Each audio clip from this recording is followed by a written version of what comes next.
For the first time in the history of sports commentary, the Maverick is wearing the same suit 2 nights in a row. But then with your cause, this, I'm a junglist suit.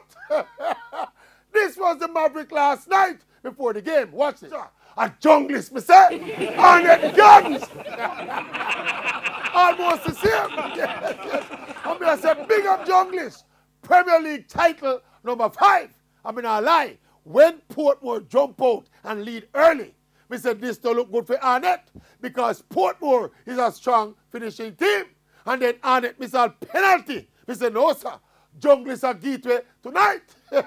But yo, the 6th place side, Arnett, are the kings of this format, already flagging the defending champions, Montego Bay United, and then dismissing the regular season champions, Humble Lion. So if it's one team that can do it, Junglist can do it.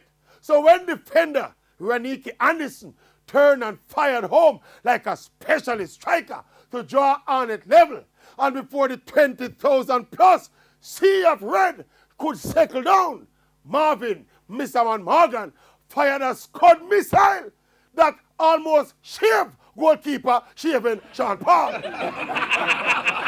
That was a goal that is worthy of winning any title using any format anywhere in the world. And this was game, set, and match as Arnett Gardens confirmed them status as the biggest side in Jamaica, being coached by the biggest active coach in Jamaica, Jerome Wade. Now tomorrow, the disappointing side at the final. Stay tuned. Until tomorrow, we just have to say, junglist to me suit.